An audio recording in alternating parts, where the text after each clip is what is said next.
Hello மக்களே, தமிழ்நாட்டில் ஒரு பழமொழி உண்டு. சினிமாவில் ஜெயிச்சா கோட்டையை பிடிக்கலாம் அப்படின்ட்டு. ஆனால் இது எல்லாருக்குமே செட் ஆகுமா? எம்ஜிஆர் ஜெயிச்சாரு, இப்போ தளபதி விஜய் ஜெயிச்சிருக்கிறாரு. ஆனால் இவங்களுக்கு நடுவில் எத்தனையோ சூப்பர் ஸ்டார்ஸ் வந்து காணாமல் போயிருக்காங்க. சிவாஜி கணேசன்ல இருந்து கமல்ஹாசன் வரைக்கும் ஏன் தோத்தாங்க? விஜய் எப்படி இந்த ஒரு சாதனையை பண்ணாரு? எதையும் மறைக்காம உண்மையான லிஸ்ட்டை இப்போ பார்க்க போகிறோம். வீடியோ ஸ்கிப் பண்ணாமல் லாஸ்ட் வரைக்கும் பாருங்க. நிறைய இன்ஃபர்மேஷன்ஸ் உங்களுக்கு புதுசாக இருக்கலாம். வாங்க பார்க்கலாம். நான் உங்க Raja. Welcome to history mystery. First விஷயமா இப்போ நம்ம கடந்த காலத்துக்கு போகலாம். தமிழ்நாட்டில் மாஸ் அரசியலுக்கு விதை போட்ட 2 பேரை பற்றி நம்ம பேசியே ஆகணும். முதல்ல நம்ம புரட்சி தலைவர் எம்ஜிஆர். இவர் தான் இந்த சினிமா டு சிஎம் அந்த ட்ரெண்டை உலகத்துக்கே சொல்லி கொடுத்தவர். 1972 திமுகவில் இருந்து பிரிஞ்சு வந்தப்போ எல்லாரும் நினச்சாங்க அவர் ஒரு நடிகர் தானே, கொஞ்சம் நல்லா காணாமல் போயிடுவார் அப்படின்ட்டு. ஆனால் 1977 அவர் அதிமுகவை ஆட்சியில் உட்கார வச்சப்போ தான் தெரிஞ்சுது மக்கள் அவரை வெறும் நடிகராக பார்க்கல, தங்களுக்கு சோறு போடுற ஒரு வாத்தியாரா தர்ம பிரபுவா பார்த்துருக்காங்க அப்படின்ட்டு. 1987 அவர் கண்ணு மூடுற வரைக்குமே ஒரு முறை கூட தேர்தலில் தோக்காத ஒரு அஜய் பொருந்தாத, அதாவது இன்விசிபிள் லெஜண்ட் அப்படின்னு சொல்லலாம். அவருக்கு அப்புறம் அதிமுகவோட நிலைமை என்னாச்சு? அங்கே தான் வர்றாங்க நம்ம புரட்சி தலைவி ஜெயலலிதா. எம்ஜிஆருக்கு அப்புறம் அதிமுக காலி அப்படின்னு சொல்லி சொன்ன விமர்சனங்களுக்கு முன்னாடி ஒரு பெண் சிங்கமா கர்ஜிச்சு வந்து நின்னாங்க. குறிப்பாக அந்த 1991 தேர்தல், ராஜீவ்காந்தி மரணத்துக்கு அப்புறம் உருவான அந்த அனுதாப நிலை ஜெயலலிதாவை ஒரு இரும்பு பெண்மணியாக மாற்றிச்சு மக்களே. அவங்க இருந்தப்போ அவங்களோட ஆளுமைக்கு முன்னாடி நின்று பேசவே எதிரணிகள் எல்லாமே யோசிப்பாங்க. கிட்டத்தட்ட 1/4 நூற்றாண்டு காலம் தமிழக அரசியலோட ஒரு துருவமாக இருந்து அம்மா அப்படின்னு மக்களோட இதயத்தில் ஒரு சிம்மாசனத்தை போட்டு உட்கார்ந்தவங்க. ஆனால் மக்களே, சினிமாவில் புகழின் உச்சியில் இருந்தால் அரசியல்லையுமே ஜெயிச்சிடலாம் அப்படின்ற மாதிரி சொல்லவே முடியாது. அதுக்கு ஒரு பெரிய எக்ஸாம்பிள் நம்ம நடிகர் திலகம் சிவாஜி கணேசன். நடிப்புல சிம்மம் அப்படின்னு சொல்லப்படுற இவர் ஆரம்பத்தில் திராவிட இயக்கத்தில் இருந்தவர். அப்புறம் காங்கிரஸில் ஒரு பெரிய அளவில் இயங்கினார். ஒரு கட்டத்தில் தமிழக முன்னேற்ற முன்னணி அப்படின்னு சொல்லி தனியாக கட்சி ஆரம்பித்து தேர்தலில் களம் இறங்கினார். ஆனால் இங்கே தான் மக்களே ஒரு ட்விஸ்ட்டு. மக்கள் அவரோட நடிப்பை ரசித்த அளவுக்கு அவரோட அரசியலை ஏற்றுக்க தயங்கினாங்க. குறிப்பாக அந்த 1991 தேர்தலில் அவரே தன் சொந்த தொகுதியில் தோற்று போனது ஒரு மிகப்பெரிய அரசியல் சோகம். நடிப்பு வேற, அரசியல் வேற அப்படின்ற மாதிரி மக்கள் கொடுத்த ஒரு பெரிய பாடம் அது. அதே மாதிரி தான் நம்ம எஸ் ராஜேந்திரன், எஸ்எஸ்ஆர்னு சொல்லுவாங்கல்ல, திராவிட இயக்கத்தோட லட்சிய நடிகர்னு பேர் எடுத்தவர். இவர் திமுகவில் இருந்தப்போ ஒரு நடிகராக முதல் முறையாக எம்எல்ஏவா ஜெயிச்சு ஹிஸ்டரியை கிரியேட் பண்ணவர். பின்னாடி எம்பியாகவும் இருந்தார். ஆனால் எம்ஜிஆர் அண்ட் கலைஞர் இந்த 2 பேருக்கும் நடுவில் நடந்த அந்த மோதலில் ஒரு கட்டத்தில் அவரால் அரசியலில் நிலச்சி நிற்கவே முடியல. கொஞ்சம் கொஞ்சமாக ஓரங்கட்டப்பட்டு அரசியலில் இருந்து விலக வேண்டிய சூழலே வந்துருச்சு. இவங்க 2 பேருமே நடிப்பில் இமயமலை மாதிரி இருந்தவங்க தான்.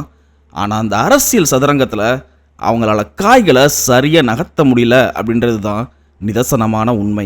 அடுத்ததா இப்போ நம்ம பேச போகிறது ஒரு நிஜமான டிஸ்ட்ரப்டர் பற்றி.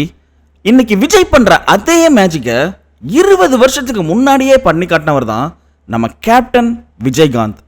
2005 அவர் மதுரையில் தேசிய முற்போக்கு திராவிட கழகம், அதாவது டிஎம்டிகே ஆரம்பிச்சப்போ தமிழக அரசியலே ஒரு நிமிஷம் ஆடி போச்சு.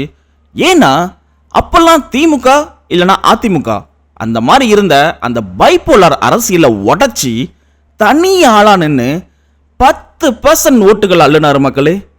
2011 தேர்தலில் அதிமுகவோட கூட்டணி வச்சு அதே திமுகவை பின்னுக்கு தள்ளி எதிர்கட்சி தலைவராக கெத்தா நாற்காலியில் உட்கார்ந்தாரு. ஒரு கட்டத்தில் ஜெயலலிதா அம்மாவுக்கு சட்டமன்றத்தில் சவால் விட்ட ஒரே ஆள் நம்ம கேப்டன் தான். ஆனால் அதுக்கப்புறம் நடந்த கூட்டணி அரசியல், அதில் நடந்த குழப்பங்கள், அது மட்டும் இல்லாமல் அன்ஃபார்ச்சுனேட்லி அவருக்கு இருந்த உடல்நலை பாதிப்பு, இதெல்லாம் சேர்ந்து அவரோட கட்சியை பலவீனப்படுத்துச்சு.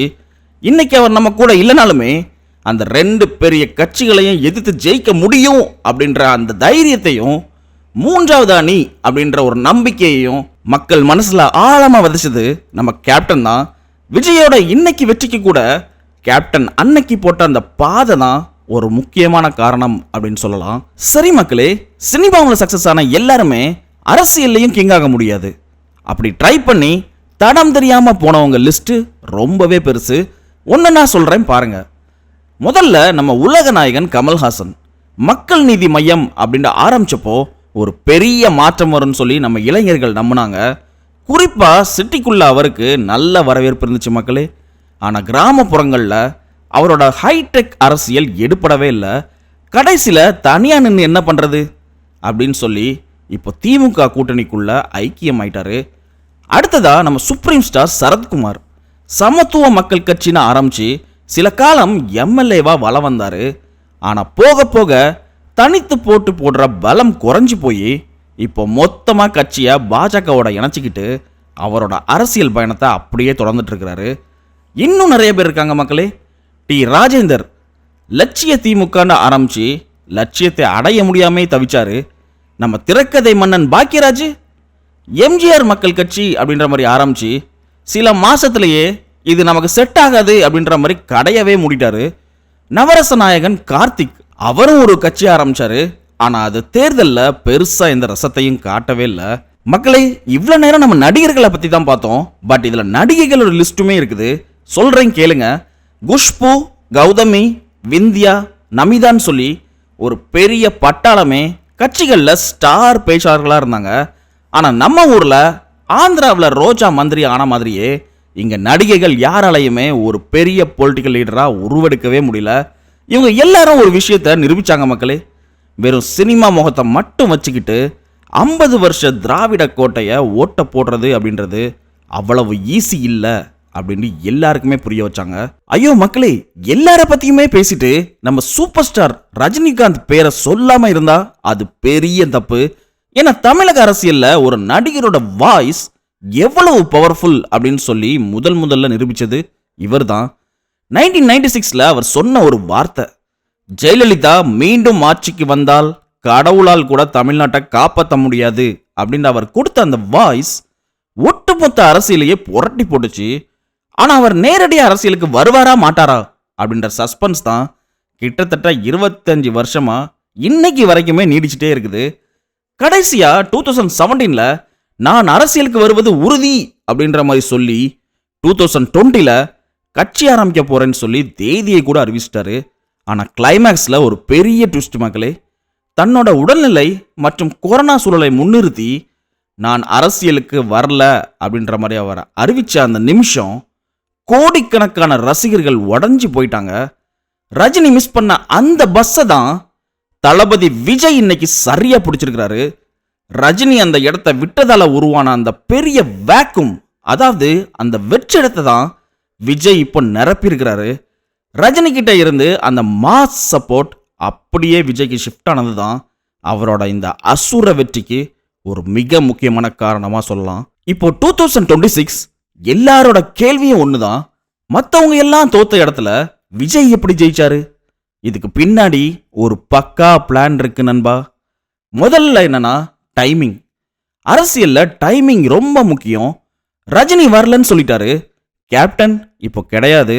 அப்புறம் 50 வருஷமா தமிழ்நாட்டை ஆட்டி படைச்ச கலைஞர் அண்ட் ஜெயலலிதா அப்படின்ற 2 இமாலய ஆளுமைகளும் இப்போ இல்லை. மக்களும் ஒரு மாற்றத்துக்காக ஏங்கிக்கிட்டே இருந்தாங்க. அந்த கேப்பை தளபதி விஜய் ரொம்ப கரெக்டா அண்ட் கிறிஸ்பியா யூஸ் பண்ணிக்கிட்டாரு. ரெண்டாவதா கிரவுண்ட் ஒர்க். இது ஏதோ ஓவர் நைட்டில் நடந்த மேஜிக்லாம் இல்லை மக்களே. விஜயோட அந்த 30 வருஷ ஜேர்னியை பற்றி நம்ம சேனலில் டீட்டெயிலாக ஒரு வீடியோ போட்டிருக்கோம். பார்த்தவங்களுக்கு தெரிஞ்சிருக்கும், பார்க்காதவங்க கண்டிப்பாக பார்த்துருங்க. இப்போ பேக் டு த டாபிக். கடந்த 10 வருஷமா விஜய் மக்கள் இயக்கம் மூலமா ஒவ்வொரு ஊர்லையும் ஒவ்வொரு தெருவுலையும் அந்தந்த ஊர் மக்களுக்கு தேவையான உதவிகளை செஞ்சு அடி மட்டத்தில் ஒரு ஸ்ட்ராங்கான பேஸ்மெண்ட் போட்டு வச்சிருந்தாரு. கட்சி ஆரம்பிக்கிறதுக்கு முன்னாடியே அவரோட தொண்டர்கள் மக்களோட மக்களா இருந்தாங்க. மூணாவதா யூத் அண்ட் விமன் பவர்.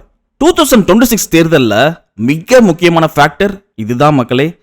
முதல் முறை ஓட்டு போடுற அந்த 2K கிட்ஸும் அப்புறம் விமன்ஸும் சேர்ந்து அவங்க முழு ஆதரவை டிவிக்கு பக்கம் அப்படியே சாச்சாங்க. போதும்பா இந்த பழைய அரசியல் அப்படின்ற மாதிரி நினைச்ச இளைஞர்களுக்கு விஜய் ஒரு பெரிய ஹோப்பா தெரிஞ்சாரு. இதோட ரிசல்ட் என்ன தெரியுமா? 50 வருஷம் அசைக்க முடியாதுன்னு நினைச்ச அந்த திராவிட கோட்டைகளை தர மட்டமாக்கிட்டு ஒரு மிகப்பெரிய மெஜாரிட்டியில் இன்னைக்கு முதலமைச்சராக நிற்கிறாரு. இது வெறும் சினிமா வெற்றி இல்லை மக்களே, இது ஒரு பக்காவான அரசியல் வியூகம். ஸோ மக்களே, தமிழ்நாட்டில் சினிமாவுக்கும் அரசியலுக்கும் இருக்கிற அந்த பந்தம் இப்போ ஒரு புது பரிமாணத்துக்கு போயிருக்குது. அண்ணா, கலைஞர், எம்ஜிஆர், ஜெயலலிதான்னு இருந்த அந்த லிஸ்ட்ல இப்போ விஜய் ஒரு புது சாப்டர் ஆரம்பிச்சிருக்கிறாரு. விஜயோட இந்த ஆட்சி நம்ம தமிழ்நாட்டை எந்த அளவுக்கு உயரமா கொண்டு போக போகுது, உங்களோட எதிர்பார்ப்பு என்ன, அதை கமெண்ட்ல சொல்லுங்க. அண்ட் இந்த வீடியோ பிடிச்சிருந்துச்சுன்னா லைக் பண்ணுங்க, உங்க ஃப்ரெண்ட்ஸுக்கு ஷேர் பண்ணுங்க. அண்ட் நம்ம சேனலை இன்னும் சப்ஸ்கிரைப் பண்ணலன்னா சப்ஸ்கிரைப் பண்ணிருங்க, அது எனக்கு ரொம்ப மோட்டிவேஷன் கொடுக்கும். அடுத்து ஒரு சூப்பரான வீடியோவில் சந்திக்கிறேன். Until then, stay curious. Thank you. Bye bye.